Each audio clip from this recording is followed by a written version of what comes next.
Hora de conversar com Juliana Rosa. Hoje é o dia 1. Estamos sob o regime das tarifas dos Estados Unidos. Ô Ju, como é que a gente vai perceber essa nova era? E essa pasta de dente volta para o tubo? Ainda há espaço para negociação? Bom dia para você.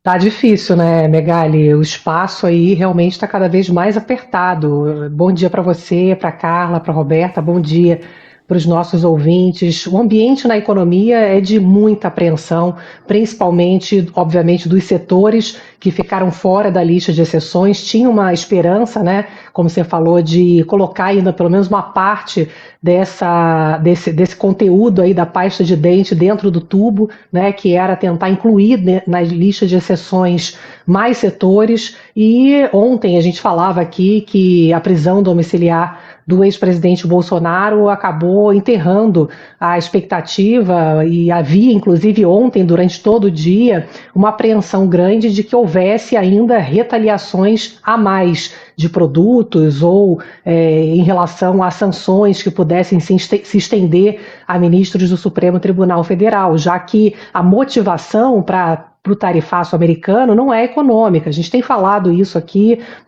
uma complementariedade com a economia americana, eles têm superávit, eles vendem mais para a gente do que a gente vende para eles, então não tem argumento econômico para ser colocado nesse momento para justificar 50% de tarifa. Só a China, né, teve uma tarifa maior e foi adiado, né, houve uma negociação, mas nenhum lugar do mundo foi punido como o produto brasileiro, como o Brasil está sendo. O ministro Fernando Haddad, agora há pouco, falou que sai hoje o plano de contingenciamento, e isso é muito importante, gente, porque o que eu acho importante a gente entender nesse momento é que por mais que o Brasil ele seja fechado, a gente produz aqui dentro do Brasil para o mercado interno 85%, então a exportação ela tem um impacto pequeno no PIB brasileiro, proporcionalmente ao que a gente produz, em torno de 15% do que a gente produz vai para fora, e o que o ministro Haddad tem falado é que dentro desses 15%, os Estados Unidos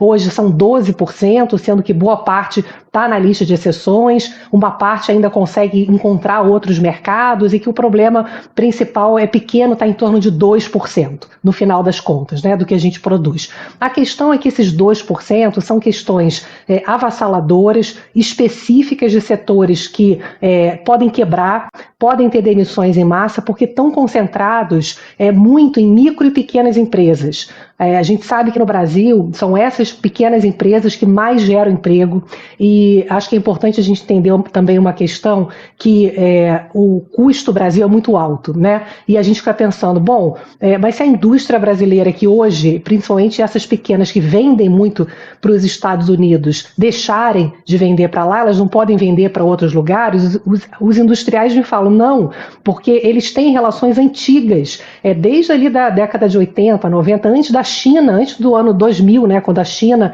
passou a ser o que era. Então tem complementariedade, tem indústria que surgiu e foi toda modelada a partir de exportação para os Estados Unidos específicas, de peças, de matérias-primas. Então a gente nesse momento tem um ambiente de muita tensão, as empresas aguardam para ver o detalhamento. O ministro Haddad disse que o Lula, presidente Lula, que vai anunciar que vai ser enviado ao Congresso via medida provisória, deve ser um crédito extraordinário, né, para dar crédito através do BNDES, provavelmente, postergação de impostos, enfim, fundamental para evitar uma quebradeira e demissão em massa aí dessas pequenas empresas. Muito bem. Temos muito a conversar. A Juliana Rosa volta durante a programação e amanhã, neste horário, boa quarta-feira para você, Jô, seja o que Deus quiser. Pois é, e é importante, acho que os empresários estão falando muito em calma, a diplomacia entrar nesse jogo, né? A política precisa ter sangue frio, né? A gente precisa pensar em emprego, é isso que interessa nesse momento. Um beijo, até. Beijão.